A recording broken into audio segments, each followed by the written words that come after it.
عزیز طلباء و طالبات، السلام علیکم ورحمۃ اللہ وبرکاتہ۔ امید ہے کہ آپ خیر و عافیت سے ہوں گے۔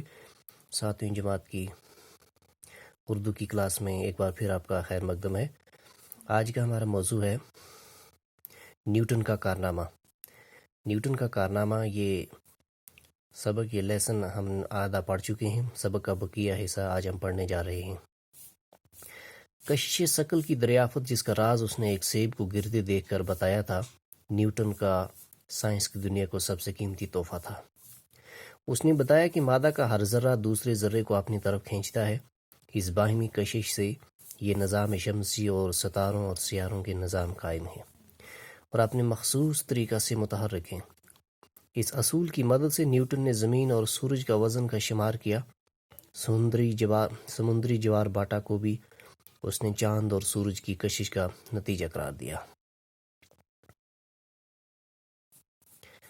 نیوٹن نے ایک سیب کو نیچے گرتے ہوئے دیکھا اور اس پہ اس نے غور و فکر شروع کیا۔ کافی غور و فکر کرنے کے بعد، کافی ریسرچ کے بعد اس نے اس واقعے سے کشش ثقل کی دریافت کی، اور اس کی یہ دریافت سائنس کی دنیا کو، سائنس کی فیلڈ کو، اس کی اس دریافت نے سائنس کی فیلڈ کو نئی بلندیوں تک پہنچایا، سائنس کی فیلڈ کو کافی وسیع تر کر دیا۔ اور اس نے ہمیں یہ بھی بتایا کہ مادے کا ہر ذرہ جو ہے وہ دوسرے ذرے کو اپنی طرف کھینچتا ہے، اس کے اندر اتنی کشش ہوتی ہے۔ اسی کشش کی بنا پر، اس باہمی کشش کی وجہ سے ہی یہ جو ہمارا نظام شمسی ہے، ستاروں اور سیاروں کا نظام جو ہے، اسی باہمی کشش کی وجہ سے یہ نظام قائم ہے، اور اس کی وجہ سے ہی وہ مخصوص طریقے سے اپنی گردش میں لگے ہوئے ہیں۔ اس نے اسی کشش کی وجہ سے، اسی اصول کی مدد سے اس نے زمین اور سورج کے وزن کا بھی شمار کیا، اور اس نے ہمیں یہ بھی بتایا، نیوٹن نے ہمیں یہ بھی بتایا، یہ بھی اس نے دریافت کیا کہ چاند اور سورج کی جو سمندر کے اندر اتار چڑھاؤ آتے ہیں، وہ چاند اور سورج کی کشش ہی کا نتیجہ ہیں۔ یعنی چاند اور سورج کی کشش کی وجہ سے ہی سمندروں میں اتار چڑھاؤ آتا ہے۔ نیوٹن نے ریاضی کے علم میں کچھ نئے اضافے کیے، جن سے آج سبھی علوم مستفید ہو رہے ہیں۔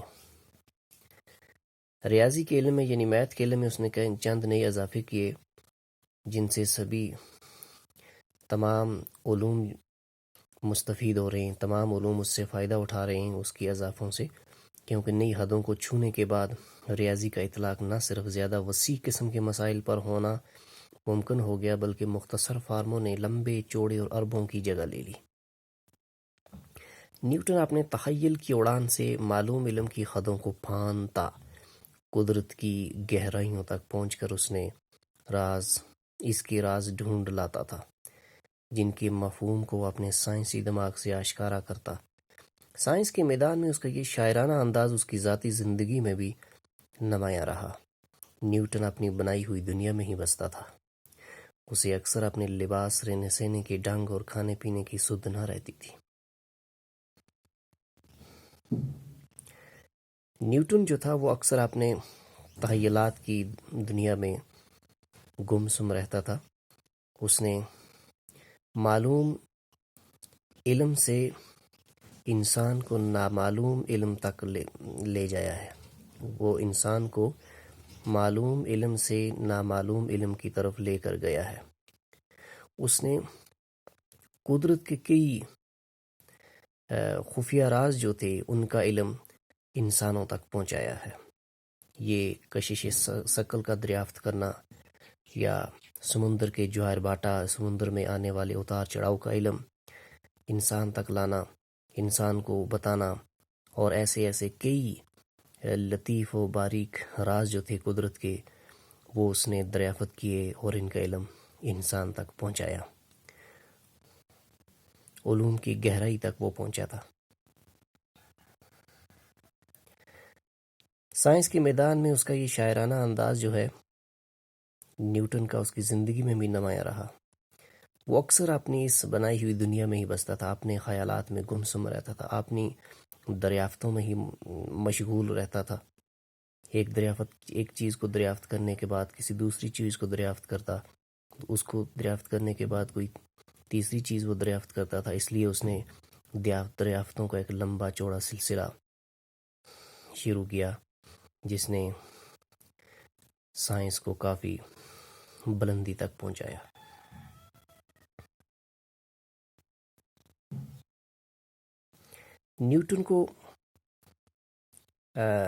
نیوٹن اپنے لباس اور رہنے سہنے کی طرف اتنا خاص خیال نہیں رہتا تھا. بالکل سمپل لائف جیتا تھا.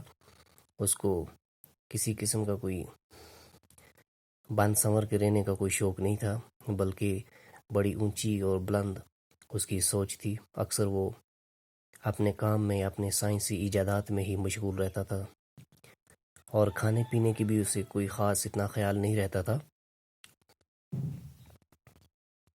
ریاضی کی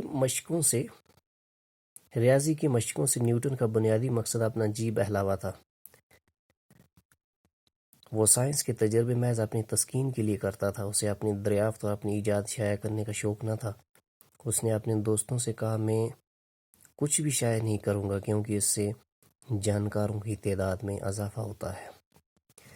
سائنس کی جتنی بھی ایکسرسائزیں وہ کرتا ہے، ریاضی کی جتنی بھی وہ ایکسرسائزیں کرتا تھا، وہ مشقیں کرتا تھا، اس کا مقصد صرف اپنا جی بہلاوا تھا. وہ اپنے آپ کے لیے کرتا تھا. وہ سائنس کے تجربے محض اپنی تسکین کے لیے کرتا تھا. اس کی کوئی یہ تمنا نہیں تھی کہ میں دنیا میں مشہور ہو جاؤں، میرا نام اونچا ہو، لوگ مجھے زیادہ سے زیادہ پہچانیں. اس قسم کا اس کا کوئی نظریہ نہیں تھا، بلکہ وہ اپنی تسکین کے لیے یہ سائنس کے تجربے کرتا تھا، اور اپنی دریافت اور اپنی ایجاد کو شائع کرنے کا اسے کسی قسم کا کوئی شوق نہ تھا. اس نے اکثر اپنے دوستوں سے بھی کہا تھا کہ میں اپنی ایجادات جو ہیں ان میں سے، یا اپنی دریافتیں جو ہیں ان میں سے کوئی بھی شائع نہیں کروں گا کیونکہ اس سے جانکاروں کی تعداد میں اضافہ ہوتا ہے. تو پیارے بچوں، آج کی کلاس میں اتنا ہی. باقی ہم کل پڑھیں گے. تب تک کے لیے خدا حافظ. Stay home, stay safe. باقی والسلام.